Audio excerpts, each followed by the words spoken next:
Olá, seja bem-vindo ao videocast do Pad Papers. Eu sou o Vinícius, editor do Pad Papers, e estamos aqui com a nossa editora Sabrina para falar de... Vacinação. Vacinação parte 1, que teremos Isso. parte 1 milhão. Exato. Vacina é um tema imenso. Então, pessoal, hoje, nesse videocast, a gente vai falar das vacinas oferecidas pelo setor público, né? Do PNI, do Programa Nacional de Imunizações. E Sabrina, estudiosa do PNI, está aqui comigo e a gente vai seguir falando exatamente sobre isso, não é, Sabrina? Exato.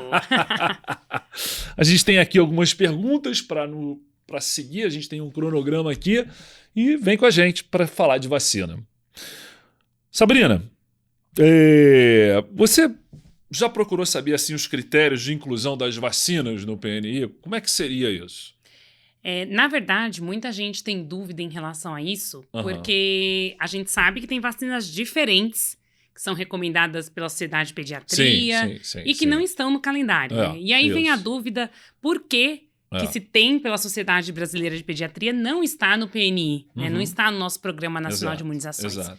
Então, na verdade, é feito todo um estudo para que seja aprovada uma nova vacina para o PNI. Sem dúvida. Depende da incidência daquela doença, depende de como a gente vai distribuir aquela vacina, como ela é conservada, né? Se a gente consegue distribuir em regiões em que é muito distante o transporte, mas principalmente a incidência e o quanto essa doença não incidindo na população vai impactar em internação, né? Em uso de medicamentos. Então, às vezes a gente fala na vacina e pensa só na vacina, mas o quanto a gente prevenir uma pneumonia numa criança, a gente diminui a internação lá na enfermaria do SUS, né? O uso de antibiótico. Então, na verdade, é feito todo um estudo e uma proposta sempre que se pensa em colocar uma vacina no PNI. E sempre a sociedade está à frente, né? Sim. E dentro disso que você falou, eu acho que tem uma questão financeira fundamental, né? Porque a gente está mexendo com, quando fala do PNI, de recursos públicos, né? Então, são escassos, por natureza, né? Então, mas a gente tem que ressaltar, né, que o nosso calendário vacinal do Brasil é muito bom. Maravilhoso, né? Eu tenho paciente que vai para fora e fica ansioso quando vem visitar a família no Brasil para completar a carteirinha de vacinação. Porque mas a gente realmente fica com uma sensação de que ele pode ser melhor quando a gente olha para o calendário da SBP, né? Sim, é o que você falou. exato. Você fazer uma pneumo 13 é mais caro que a pneumo 10, mas você ganha internação. Só que às vezes quem está lá na ponta decidindo isso não tem esse raciocínio, né? Não tem a visão médica, a visão do impacto. Exato. Mas, de qualquer forma, tem que se ressaltar isso que você falou. Nosso PNI é aplaudido no mundo inteiro, né? Exato. No mundo inteiro. E aí, vamos lá. É muita doença, né? Quais são as doenças assim que a gente destaca como preveníveis pelo nosso calendário? O que ele oferece para a gente? Contra o que ele nos protege? Vamos lá. Protege contra um monte de coisa. Por isso que eu falei que vacinação é um assunto imenso, né? E a gente não vai zerar ele aqui, né? Não tem como. Mas a gente tem que lembrar que já desde o bebezinho a gente tem a BCG e a gente não tá falando da tuberculose pulmonar, né? Não. A gente tá falando das tuberculoses invasivas, a meningoencefalite tuberculosa, né? E que é de suma importância no nosso país. A gente tem as hepatites, a gente tem no calendário vacinal, né? Hepatite B, hepatite A, né? Embora no SUS a gente tenha dose única aí de hepatite A, a gente tem varicela, sarampo, cachumba, poliomielite, é muita vacina, né? Mas eu acho que a gente tem que destacar que muita doença foi erradicada pelo nosso PNI. Sim. Então, poliomielite, às vezes a gente tem umas vertentes aí de não vacinação, né? Não vamos vacinar as crianças, né? Mas o quanto a gente preveniu aí de poliomielite e o quanto às vezes pipoca, volta um caso quando a gente sabe que tem uma falha de cobertura vacinal. Né? O nosso calendário é bem completo, a gente tem meningite, né? E agora a gente já ampliou, antes a gente só tinha meningite C para os bebezinhos, agora o adolescente já recebe ACWY, então a gente já ampliou esse campo aí de vacinação. Da criança, tudo bem, tá dentro de pediatria, mas já tem algo especial para o adolescente, né? Sim. Voltado para o adolescente. Na verdade, é que o nosso foco é pediatria, né? Quando a gente vai no site da Sociedade Brasileira de Imunizações, a gente tem o calendário da criança Que a gente vai falar aqui da criança Sim, rígida, da criança. mas a gente tem o calendário do prematuro. Sim. Né? A gente tem o calendário do adolescente, a gente Sim. tem o calendário da gestante. Sim. Que a gente sim. tem que lembrar que tem que vacinar a gestante lá com a DTP para proteger o bebezinho. Exato. Né? A gente tem o calendário do idoso. E ainda tem o CRI, né? Que tem é o CRI, Centro de Referência para Porque tem aquele Imunobiológicos paciente Especiais. que tem síndrome nefrótica, que fez Sim. corticoterapia, que tem um calendário especial para ele. Com tem vacinas. o falciforme, que Exato. fez esplenectomia, que tem um Sim. calendário. Nossa, se for falar de todo o calendário, o ano inteiro vai ser podcast de isso. calendário vacinal. Mas você sabe que esse ano, quer dizer, na verdade, ano passado, a gente teve uma criança internada, internou com uma meningite, só que tinha um pouco de hidrocefalina, os ventrículos mais dilatados e um líquor que deixava dúvida se era realmente bacteriana. Aí acabou que a gente fez um gene expert do líquor e veio positivo para tuberculose. Olha só. E a criança não era vacinada, criança de 1 ano. E aí a gente depois... O engraçado é que ele entrou pela meningite. Engraçado. O interessante é que ele entrou pela meningite e ele não tinha sintoma respiratório. E aí a gente, tuberculose, né? Já está comprovada, vamos radiografar. Sabrina, Tava macaca. todo tomado. Impressionante como há essa dissociação clínico-radiológica da tuberculose, né? E como a vacina é a protetora contra as formas invasivas, né? Esse garoto teve uma meningite, difícil de tratar, não era vacinado. Então, lógico que a gente adoraria que a vacina protegesse contra a tuberculose pulmonar, e já houve até uma época que eles vacinavam, isso tem muito tempo, foi quando, pouco depois de eu acabar a residência. Então, foi uma galáxia muito distante, há muito tempo atrás. Então, tão distante. tão distante, que eles resolveram, pelo Ministério da Saúde, fazer uma segunda dose da BCG com 6 anos de idade.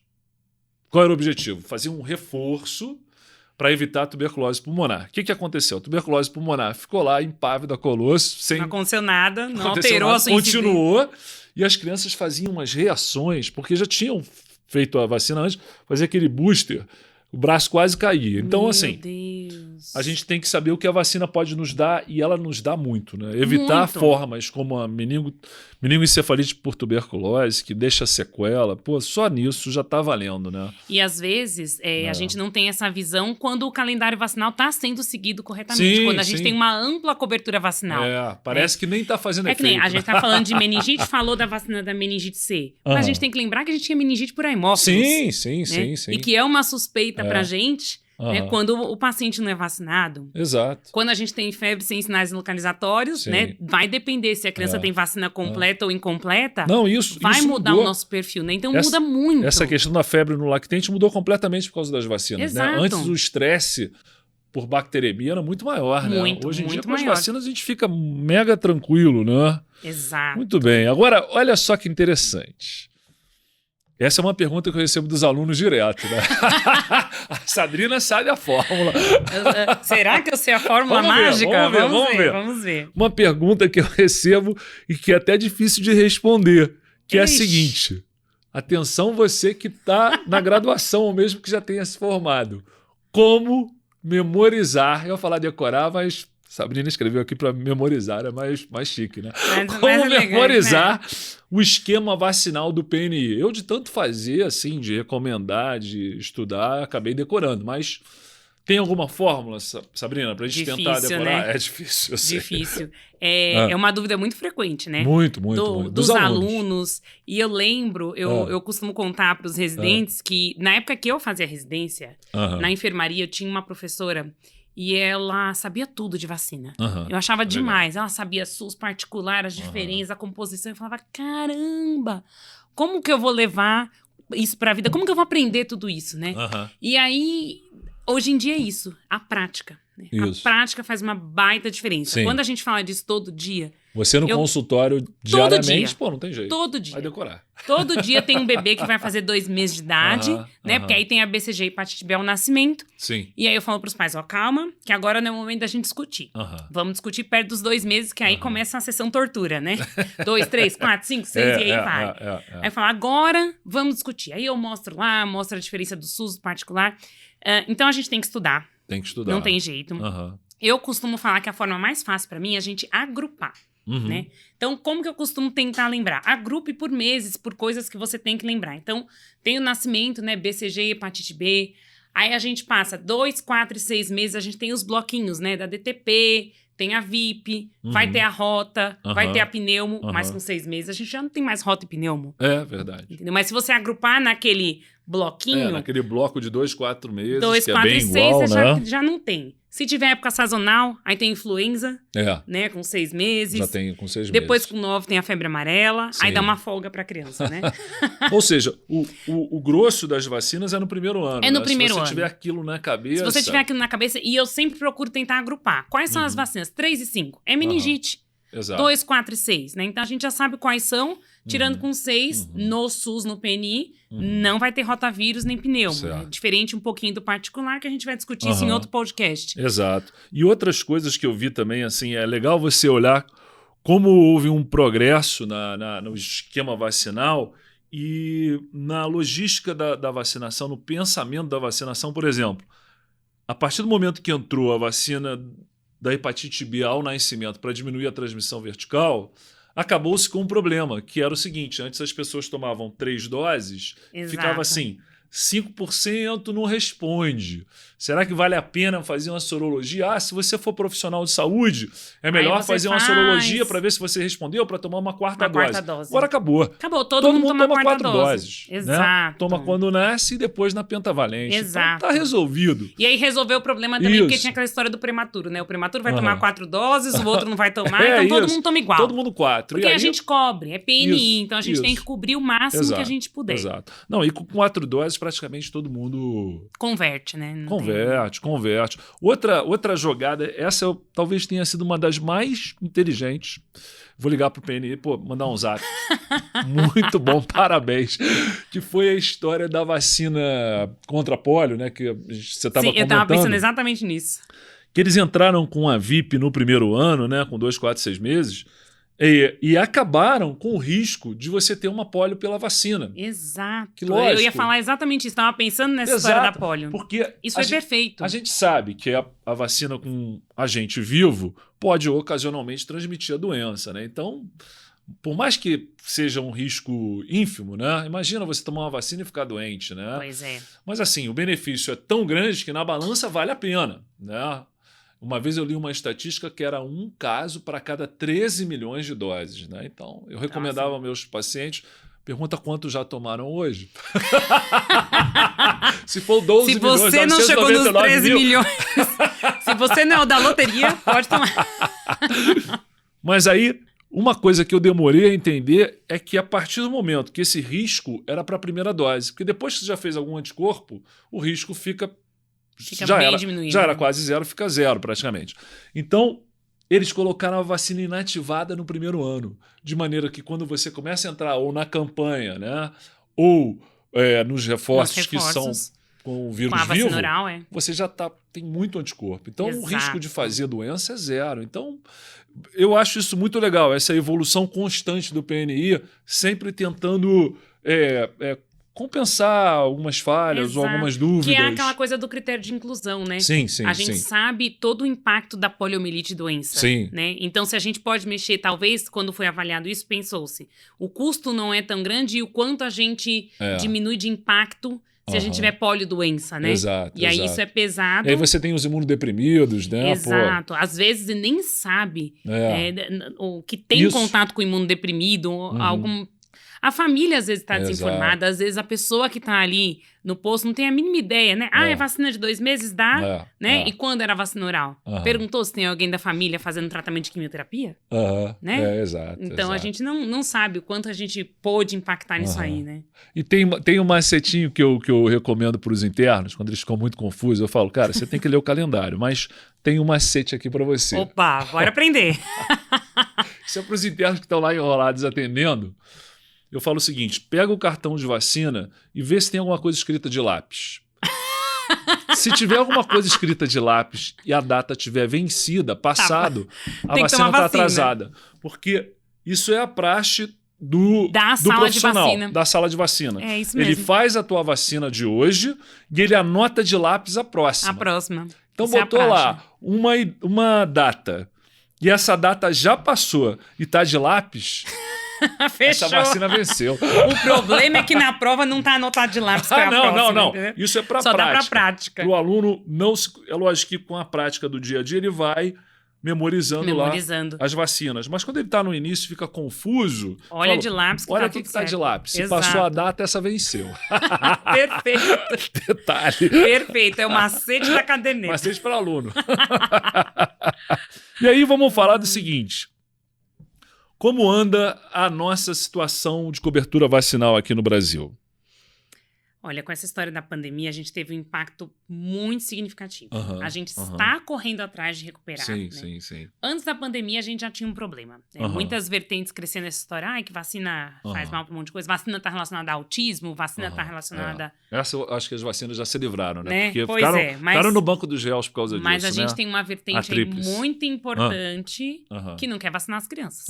Que é contra a vacina, né? Já ouvi pacientes falarem, se precisar, eu falsifico uma carteirinha de vacinação. Já ouvi até isso, né? Porque não quer vacinar a criança. Então, a gente já teve, por exemplo, o ressurgimento do sarampo.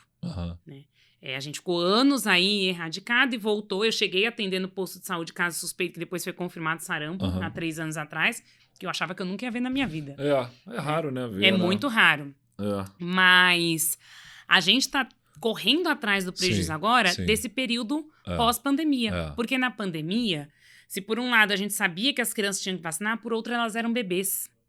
Então, chegou muita criança, e a gente está correndo atrás, com 4, 5, 6 meses de idade, tomando só a vacina da maternidade. Não, e o que aconteceu também, pelo menos no Rio, né, que eu via de perto, é assim, as pessoas não podiam sair de casa. Não podiam sair de casa, não podiam tomar vacina. Exato. Eu ainda acho que o brasileiro, em geral, ele é bem favorável às vacinas. Assim. Eu vejo no geral, as famílias, a grande maioria pelo menos em relação faz à criança. questão de Às vezes, estar ali. em relação à própria pessoa, não. Mas em Os relação aos adultos, filhos... a maioria tá com as vacinas incompletas. Eu costumo falar para os pais, você tá com a vacina completa? Ele, sabia que você pode tomar pneumo 13? Sabia que você não pode tomar de meningite? Mas eu vejo assim, a maioria dos pacientes, é raríssimo eu atender alguém que não queira vacinar os filhos. Ao contrário. Não, isso é muito raro. Eu vejo as pessoas estressadas porque deixaram de vacinar por causa da pandemia. Exato. Então, acho que não deve demorar muito para a gente conseguir. Não, agora a gente está já num movimento que está regularizando. Você está conseguindo isso? Os meus pacientes estão bem tranquilos agora. A única coisa é aqueles pacientes que perderam a rotavírus, por exemplo. Né? Tem vacina que tem idade máxima, então 3 meses e 15 dias passou. São poucas, né? São poucas, mas a do rotavírus tem essa coisa, né? Tem essa coisa tem que... esse e o limite engraçado, aí pra gente. Eu acho que eles pararam de se preocupar com isso. Vou mandar um zap pro PNI. Então, isso agora que eu pensei nisso. Eles pararam com essa... Você Mandar tem o um zap do PNI? Passa pra mim, porque eu tenho muita coisa pra falar. Vou procurar aqui na Zé Gotinha, telefone do Zé Gotinha, WhatsApp do Zé Gotinha. Alô, Zé Gotinha, por favor, queremos discutir algumas coisas do PNI. Porque a vacina do rotavírus, ela tem esse histórico de ter tido uma vacina anterior que levou à invaginação intestinal. Pois e isso aconteceu com crianças maiores. Então, quando eles lançaram uma vacina completamente diferente da anterior, que a outra saiu do mercado, começou a dar problema, tiraram, justo, e realmente vai ficar fazendo vacina, um efeito colateral grave não dá. Aí tiraram, passaram anos para desenvolver essa outra vacina que é a atual, que é ótima, mas aí eles botaram um limite de idade por causa do histórico de invaginação com a outra vacina. Com a outra vacina. Né? E aí muita gente hoje em dia ainda tem medo da atual vacina do rotavírus pensando naquela vacina. Pois é. E a gente fala, não, gente, não tem nada a ver. Até eles colocam limitação para quem tem algum problema intestinal, né? Tudo bem? Mas para a população em geral, sem nenhuma doença, é para tomar. Aí, há muitos anos, eles começaram com um tempo mais estrito, né? Depois eles ampliaram um pouco. Falei, ano que vem já vai ampliar. Que nada. Deixaram isso de lado. Eu acho que eles esqueceram. Acho que eles esqueceram. Vou mandar um... E você sabe que a história do rotavírus, você falou da BCG, eu faz alguns anos que eu tinha um paciente no posto que a mãe trabalhava em creche, então levou ele junto com ela. E atrasou a vacina dos 2 meses. Com 3 meses... ele teve invaginação intestinal por rotavírus. Ele pegou rotavírus, fez colostomia, perdeu parte. Foi assim, aquele caso... Foi gravíssimo, então. Gravíssimo. Então, olha só a importância. Às vezes a gente acha, não tem mais. Né? Tem. Tem. Que a gente tá vacinando. A gente tá ali firme. Mas quando a gente dá uma escorregada na vacinação, Sim. você da BCG, eu já vi rotavírus, então a gente precisa manter... Então, e o interessante é que, assim, as estatísticas precisam ser revistas nos próximos anos, né? Porque você vai ler lá diarreia no lactente. Principal causa, rotavírus. Não é mais. Não é mais porque você tem a vacina. É viral. Isso. Mas não... A vacina é muito eficaz. Muito eficaz. Eu adoro vacina. Eu também, eu sou a doida da vacina. Eu falo, quando libera uma, eu já tô lá, eu sou a primeira pra dar vacina dos meus filhos. Exato, liberou a xepa do Covid pra minha filha, fui lá, tomou. Não, você sabe que o meu pai é pediatra, né? E há muito tempo atrás, a vacina do sarampo não era obrigatória. Só que meu pai era pediatra, ele vacinou a mim e meus irmãos. E aí a gente viajou, quando eu tinha uns 15 anos, com as minhas primas e tal, foi pro sul do país e todo mundo pegou sarampo. Todo mundo. Menos a gente. Olha só. Porque a gente era vacinado. Seu pai já estava com a... Hoje em dia a vacina já tá lá no calendário, mas na época não era. Era assim, toma quem quer. Aí meu pai tem deu. muitas vacinas que foram, se a gente olha o calendário vacinal de anos atrás, a gente vê né, quanta coisa foi incluída agora. Né? Não, e eu inclusive tenho vacina que não faz mais, né? A vacina da varíola, por exemplo, eu também. Nossa! Eu falo para as residentes, você quer saber se o cara tem mais de 40 anos? Olha o braço esquerdo, se ele tiver uma marca... Não foi a BCG do lado errado, né? Não, BCG é do direito. Então, não foi do lado errado, né? Inclusive isso, algumas vacinas chegam a erradicar a doença ao ponto de elas poderem sair do mercado. Né? Exato. Esse é o objetivo final, né? Destruir as doenças, né? Algumas vacinas Acabar que a gente tem e muda a recomendação. Como você mesmo falou da BCG, que tinha essa história dos 6 anos. Isso, e antigamente tinha 2 doses da BCG, né? Tinha. Se não fazia a reação... Se não faz a cicatriz, tem que revacinar. A gente revacinava. Hoje em dia a gente já não revacina. Exato, a gente sabe que mesmo sem a cicatriz, ok, estamos com a... Só tem aquela situação da hanseníase, né? Isso. Que talvez valha a pena você fazer uma segunda dose e tal. Mas especificamente da hanseníase. Mas no geral não vale a pena, mesmo que não faça a cicatriz, né? Mesmo que não faça, exato. Agora, a cicatriz ajuda, né? Quando você pega aquela família que perdeu o cartão, se tiver a cicatriz, pelo menos a BCG você garantiu, né? Pelo menos isso, né? Muito bem. E aí, contraindicações para a vacinação. Vamos lá, Sabrina. Isso é polêmico também, né?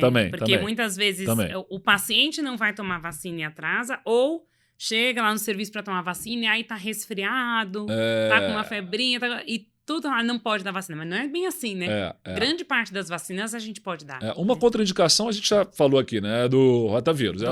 Essa ninguém tem dúvida por enquanto, né? Acho que isso vai mudar, mas... Eu acho que é importante a gente lembrar da corticoterapia, que não é qualquer... tomou um corticoide ali 3, 5 dias, né? Então, são doses imunossupressoras, doses acima de 2 mg quilo, mais que 2 semanas, né? Sim. Não é o paciente que está fazendo um corticoide inalatório por asma, entendeu? Então, eu acho que é bom separar isso, né? Porque às vezes as pessoas ficam... Lembrar de qualquer situação de imunossupressão. A maioria das vacinas que a gente vai ter aí uma limitação é na imunossupressão, seja por um tratamento quimioterápico, seja por corticoterapia, seja por contato com alguém em casa que está com imunossupressão, né? Então a gente falou da polio oral, tomar VIP antes de 1 ano, depois VOP, mas se ele tiver em casa alguém, né, que tem uma situação de imunossupressão, ele vai receber VIP também. Perfeito. Né? E se tiver anafilaxia? Isso. Né? Agora tem aquela história, ovo, né? Também tem do ovo, né? Comeu ovo, não comeu ovo, o que pode, o que não pode, quase tudo pode. Exato. Influenza pode, tríplice viral pode, a febre amarela, que a gente tem aquele receio... Tem que botar na balança, né? Tem que botar na balança, tem que avaliar. O risco é muito alto, né? Exato. A região que mora... Aí eu boto na balança as duas coisas, né? O risco da anafilaxia é muito alto, de fato. E o risco da doença, né? Exato. Aí é um peso, mas que tem contraindicação. Eu vejo, às vezes, muito paciente chegando, porque ele comeu ovo e deu uma alergia e não tomou a da gripe. Aí não dá. Então não tem, não fecha, né? Outra coisa é porque a tecnologia foi mudando, né? Porque essas recomendações são antigas. Sim, né? sim. Por exemplo, mas fica enraizado, né? A tríplice viral, a tecnologia de manufatura da vacina levava muito ovo de fato. Aí depois isso foi mudando. Agora o fibroblasto do embrião do tem pinto, um documento da SBIM que eles falam que a porcentagem é muito pequena, que mesmo que tenha tido anafilaxia... ainda assim pode... Deve tomar, Lógico, né? a gente tem que supervisionar, né? Aquele paciente, a gente nunca sabe. Mas não tem contraindicação. Então, assim, o resumo da contraindicação é o cara que é imunodeprimido isso que a gente tem que ter ou mais está atenção. em situação de imunossupressão, principalmente para as vacinas com germes vivos, né? Exato. Porque com os os vírus inativos, atenuados aí. Né? Não tem estresse. Não tem Aí estresse. não tem estresse. O que pode acontecer é não responder, né, a vacina. Exato, né? Mas você tem que tentar. Exato. Cabe a nós tentar. Não podemos arriscar. Exato, cabe a nós tentar. E para a gente finalizar, como é que fica essa história de medicamento e vacina? A gente orienta algum medicamento antes das vacinas? Há algum medicamento que esteja tomando? Você já falou aqui do corticoide, né?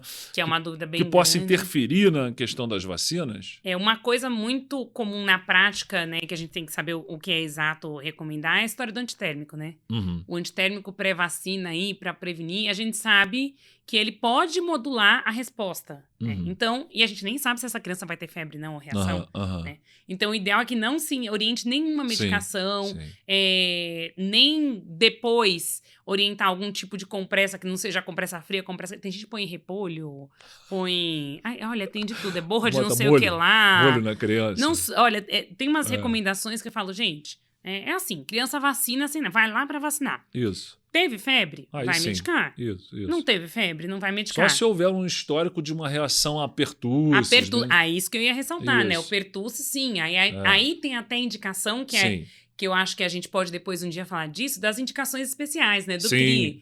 Essa vacina não vai tomar mais a DTP clássica que a gente tem ali no PNI. Ela vai tomar a celular. Exato. É o ideal. Mas que a gente tenha que fazer alguma forma, que existe alguma forma de prevenir a reação, porque, na verdade, o organismo tem que reagir, né? É, lógico. Se o organismo não reagir, como que ele vai aprender? O mal-estar, um pouco de uma temperatura que sobe um pouco, às vezes nem chega normal. a febre. É o esperado, né? A resposta imunológica. Precisa responder. Seu sistema imune trabalhando, né? Exato, né? Para depois, quando vier a doença... Isso, não tem doença, né? Exato. Mas olha, a gente podia ficar aqui um dia inteiro falando de vacina, né? Se a gente quisesse, a gente fazia um videocast para cada vacina. Dá para fazer. Não é? Dá para fazer. Vamos pensar. Vamos pensar nisso. Nosso público vai dizer. Respondam aí nos comentários aí do YouTube se vocês querem. Isso aí. Então, a nossa ideia hoje, qual era? A nossa ideia hoje era fazer uma apresentação mais geral das vacinas, né, Sabrina? Sim. Falando do PNI. E não deixe de assistir também o nosso outro videocast, no qual a gente fala das vacinas recomendadas pela SBP. Então, obrigado por assistir e até a próxima. Até mais, gente. Tchau, tchau.